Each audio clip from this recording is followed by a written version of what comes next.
Welcome to episode 10 of the Antlia series. We have a bump this turn, and a couple of players are talking about invasion. Ermor has had a couple of expansion battles. We'll go ahead and check out the one against Bone Tribe. Bone Tribe can be a little bit hairy. Javelins, a high damage pierce attack, and then they go berserk. And on top of that, their archers also go berserk. So they are very capable of doing some damage, though against armored units like these Equitae, they're nowhere near as effective, especially because of their high defense skill. But Ermor does lose an Equitae in the fight. He also lost an Equitae here in Gintmark against mainly cavalry. And now he's finally taking this Crystal Sorceress province, so I can quit stressing out about it. Now, something you can do if you're trying to build like a fort on a province like this as soon as possible, and you've got a little commander hanging out in the area kind of like this one, send him in with the army, have him in the back on hold and stay behind troops. And then the very next turn there'll be a commander here who isn't doing anything who can start a palisades. Now, it's not necessarily true that Ermor is looking to build a fort here. I think he should. I'm just demonstrating a way to get a fort up a little bit faster. And he's reattempting this throne province with an enormous amount of archers that he purchased as mercenaries this last turn. The script is a little bit goofy, but Ermor is definitely in a position where he doesn't have to care about scripting too much. He has a very large territory and is definitely the most capable of responding to threats within his borders out of any player at this current stage in the game. People talking about starting an early war against Ermor, I mean, oof. This is a really powerful composition in the early game. I think to fight this, you would need a somewhat similar composition or vastly superior sacreds, and these sacreds are already very good with this bless. It's not until more magic comes online that Ermor gets easier to fight. But it will be interesting to see if he manages to take it this time. I expect this will be enough archers to do the job, but the elementals could still potentially be a problem. It surprises me that he's not going for any kind of attack rear command to try and get around them. Cthulhu has had a couple of expansion battles. Well, check out the one. This is his second attempt at taking the Crystal Sorceress province, and he's just using a big pile of lizards. The Elite Warrior Fork Lizards, really good unit, but not so great against archers. You can see lots of red numbers as he advances into the archer fire, because these things have nothing to block these arrows with. And now that we've had this this major update, this does affect battle replays like this one here. Cthulhu gets routed in this version of the battle, but in the original version, the one that actually applies to this game, he did take the province while losing about a fourth of his units. So it's a little bit unfortunate that battle replays are going to be affected every time there's a major update with the game. We do at least get to see the general information that happens when there's a battle, and we also get to see things like how close this one was, that Cthulhu could have easily lost this one if things just went a little bit differently. This game will, of course, eventually catch up to where these players are taking turns on the current version. But yeah, if this ends up being a huge issue, I might have to attempt isolating older versions of the games for these series. But for now, we're just going to dip our toes into it and see how it works out. The Broken Land, this province up here, he took it with no issues. This is the one that just had a few commanders. There are more commanders than units. Reminds me of those old internet forums where you'd walk in and everyone is a moderator. He found a big pile of gold in Dunster, the province that he just took, and he's getting up in his enchantment research goals pretty quickly. Cthulhu is a force to be reckoned with once they get to enchantment 5. This gives them Horde of Skeletons. This floods the battlefield with tons and tons of undead. He also gets Foul Vapors, though it's a little bit difficult for him to cast until he gets some nature boosters, which he will get with his next research goals if he sticks to this and goes to construction 4 after enchantment 5. And this is something that's really powerful in tandem with something like Horde of Skeletons, because skeletons don't care about poison, and the vast majority of Cthulhu's units are poison resistant. So this could end up being another powerful option for Cthulhu. And I just don't know about this. He's already thrown away a huge pile of chariots into this province, and now he's moving in a bunch of his forks. This isn't gonna work. I can tell you right now, these barbarians are going to annihilate those lizards. And I couldn't say the same if he had moved into this province right here with these lizards, or possibly even this one, though this one would have been a little bit risky with the large amount of heavy infantry and then some cavalry. More so would have been risky for his commander, I think, with the cavalry present. But even with some archers here, I think the lizards could have potentially taken this one. I can't say. I mean, you could probably run this battle 100 times. I don't think the lizards are going to win. But we'll see next turn. Maybe the lizards will just just explode some dice and tear through this entire army. And looks like he's going with some more chariot recruitment. I'm excited to see what he does with these. The last thing he did with them was at least fun to watch, though not entirely effective. Agartha has received a message from Yomi. Yomi is discussing invading Femoria with Shibalba. So this invasion more or less seems to be confirmed, and Yomi is saying that if Agartha can, Agartha might consider taking some of Femoria's territory. Agartha's already on it. Now, that's not entirely true. This is just an accidental bump here. This is Femoria's expansion party, a bunch of javelin throwers with a few slingers, and his prophet. These things have been in a lot of fights. There's a lot of afflictions. Wow, look at this guy. Limp, battle fright, chest wound, lost an eye, cursed, and a lot of them are already down on HP because they took the fight before this on this, or they just took this province before Agartha got here. So these guys celebrating their victory over the province, and then this shows up. This is just fresh, full of energy, though some of them do have some wounds. And let's see just how effective the mind blasting is against Femoria's army. Look at this. Only like 1 or 2 units actually manage to properly engage in melee combat against the cavern guards, and the rest of them just get fried by mind blasting, including Femoria's prophet. So Femoria is down a prophet as well. Agartha only loses a single cavern guard. Very good demonstration of how terrifying these can be in a huge death ball, though they do have several counters, including a pretty obvious one. And Agartha also had a battle against some wolf tribe. This one is a little bit risky, because are not the strongest against this amount of archers and lots of attacks per square. You know, these are 6 attacks per square. The Cavern Guard are at best 2 attacks per square, and that's if they're all standing in the same square, which they were not over here, and yeah, they got destroyed.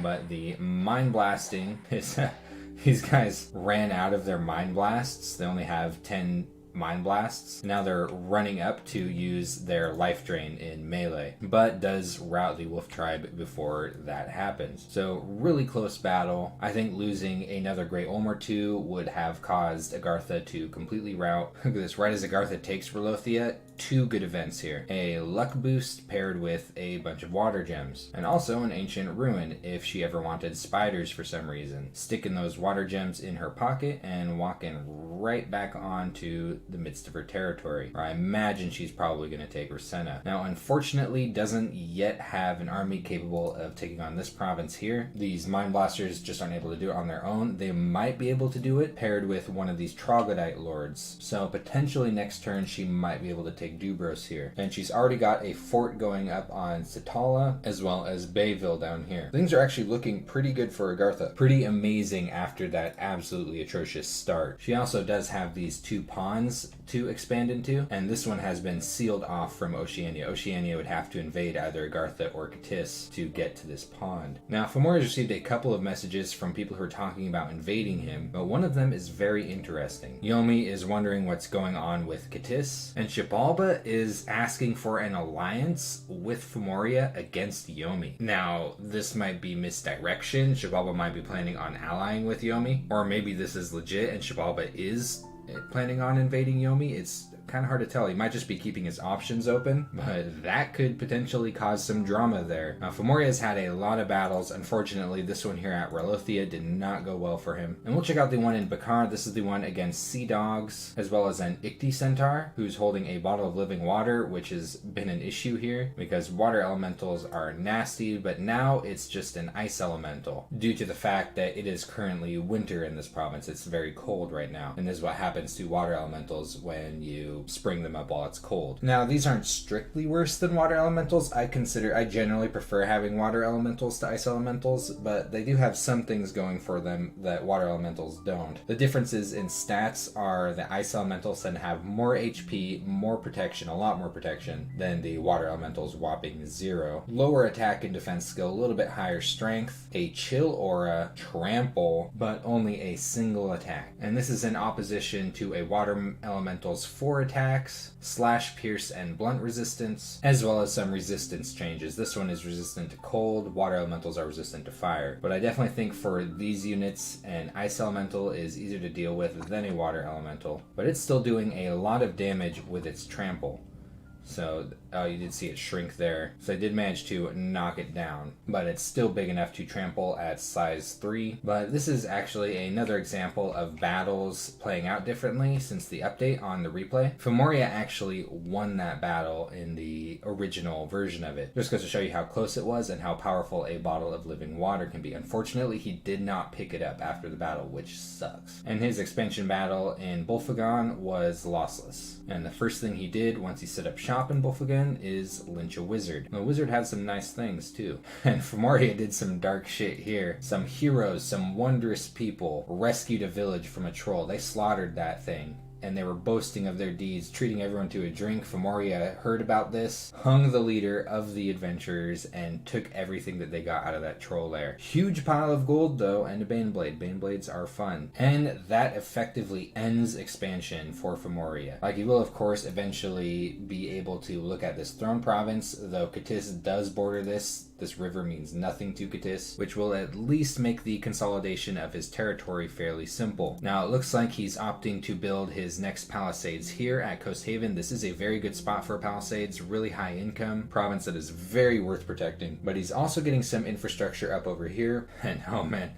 I bet this is making him nervous. Knowing what we know with some of the messages that have been exchanged between players, this is not a very happy spot to have a temple without a fort over it. But I do hope that he remembers that there's a steel ovens here. This is a prime spot to have a fort with at least a lab on it, where his construction mages can hang out and get that construction bonus. But yeah, if Agartha decides to join in on this war that Yomi and Shibalba are talking about starting, it could be really bad for Phaecia, because that will put him on 2 fronts, 1 against 3. Though Shibalba is potentially talking about warring against Yomi instead, so we will see. Now, Vanaheim has had a single expansion battle. This is against Bone Tribe, a smaller amount than what Ermor had to deal with his Equite.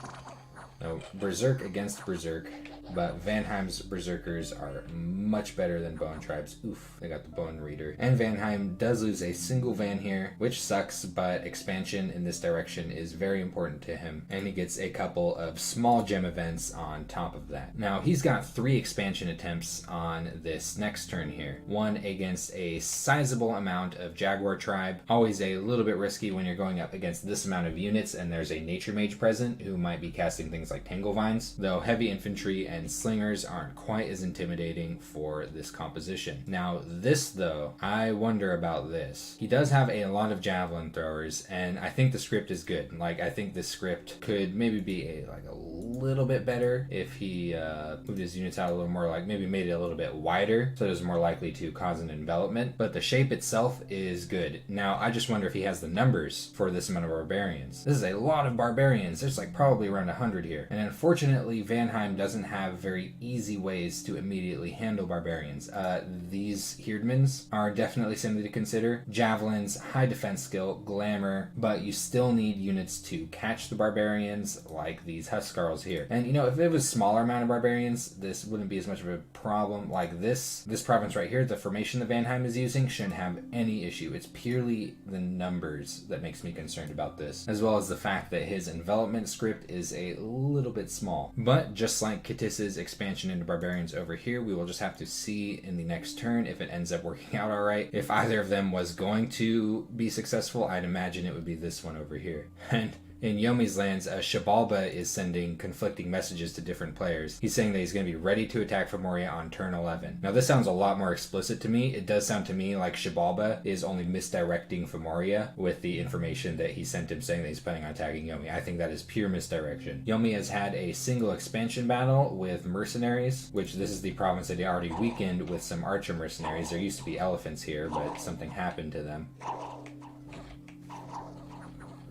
And pretty easy cleanup for these pikeneers. These almost seem a little bit out of place in the early ages. Doesn't take any losses and still has a fat expansion party ready to continue down into the province that Vanaheim is moving into this turn. So we're going to have a bump next turn too. And this one's going to be a little bit hard to call. I think it's going to largely depend on who ends up fighting these Jaguar tribe and taking a bunch of damage from it. Has a very good chance of getting cleaned up by the other player. And Yomi's had a couple of good events. Yomi likes his magical birds while he looted a magical bird for a ton of gems. And got, boom, another free goblin event. Got a huge pile of goblins here on Questria. 55 Bakemono shows holding clubs. That's over 100 free units he's gotten so far in this game. And they're good units too. Like sure, their stats are generally below average. They're not very well armored at all. But they're stealthy, they've got good survivals, dark vision, and size 1, so they form up in 6 attacks per square. Also makes them more efficient to buff, though it also makes them easier to hit with AoE magic spells. Yomi's also pinging this throne here, is going to check out what's on it. Probably not good news for Shibalba. I really think Shibalba should have focused on taking this throne, though I guess we'll have to see what's on it. It might have not been feasible. And it's looking like Yomi is mobilizing, ready to attempt to fight Femoria. Now, I'm not sure what his battle plan is. I think he's planning on using his bird, just judging by his research goals. Like at Alteration 3, he'll get Mist Form for it. At Enchantment, he'll get Fire Shield. He'll also get Strength of Giants, which is a really good buff for his goblins. And I suppose Raised Skeletons, though, you know, it's really hard for me to tell what his plans are. Like, the immortality on this bird only works in his Dominion, so it's kind of hard to use if he's not using it defensively. Which, I mean, is fine, you know, if he just uses his goblin armies to move forward and keeps his Phoenix in behind to take care of anything that tries to pass his armies and raid his territory. Could definitely work out like that. But yeah, for the most part, I see Yomi mainly relying on just zerging with huge armies of goblins. I don't really see a different plan from him at the moment, though he might have one by the time this war actually starts. Not a whole lot going on with Shibalba, at least as far as messages go. Someone is emptying out their dungeon into Shibalba's lap, some free blood slaves, and he did reach Conjuration 2, which was a goal for him as he's moving over to blood magic, though I'm not sure what he was going for at Conjuration 2. I guess maybe he was just pushing it up a little on his way to Conjuration 3 while getting Blood Magic 2. Because, yeah, I don't see him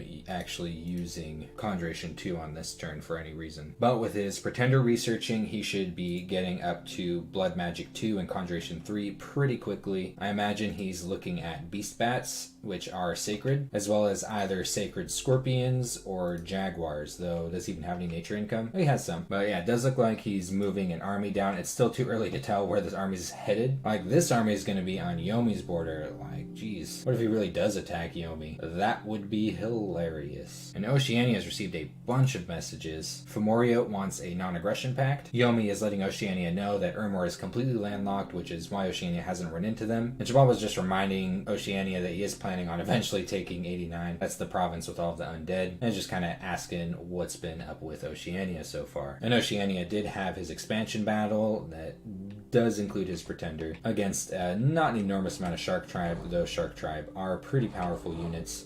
They do a lot of damage to his Ictitars, which don't have as much attack density, anywhere near as much attack density actually. It's 2 attacks per square versus 9. So he loses almost half of his Ictitars as well as some Shark Tribe Tritons that he brought along with him. But he's continuing to lug through up here, one province at a time. Well, he actually is taking the second one down here, well, at least attempting to, with a huge line of Ictitars. Now, I wonder if this is going to be enough against Amber Clan. These units are really powerful and are going to have superior attack density to these Ictitars. Personally, I think these Ictitars excel quite a bit on land. They're really good above water, but underwater, they're not so great. They're fine. They hit really hard. They go berserk. They have good HP pool. This attack and defense skill, it's actually usually a little bit higher. Right now, they're in deep ocean, so they're having negative stats from that, but it's still pretty low. Like, usually attack skill 9, defense skill 8. This isn't very good. Compare that to an Amber Clan Guards, attack skill 11, defense skill 11, and much higher protection, and 3 attacks per square. So I'm thinking that this expansion battle is going to be pretty close. It might not work out well for Oceania. But he's almost to construction 2. I'm very curious to see what he's going to do with that. Maybe he'll just make some swords and stuff for his Kraken. That'd be kind of neat. So that has been turn 11 of Antlia. We do have a bump next turn, as well as it does seem like Shibalba is going to be making a move on somebody here in a bit. It's really hard to tell. But we'll have to find out where the red arrows are headed in the next episode.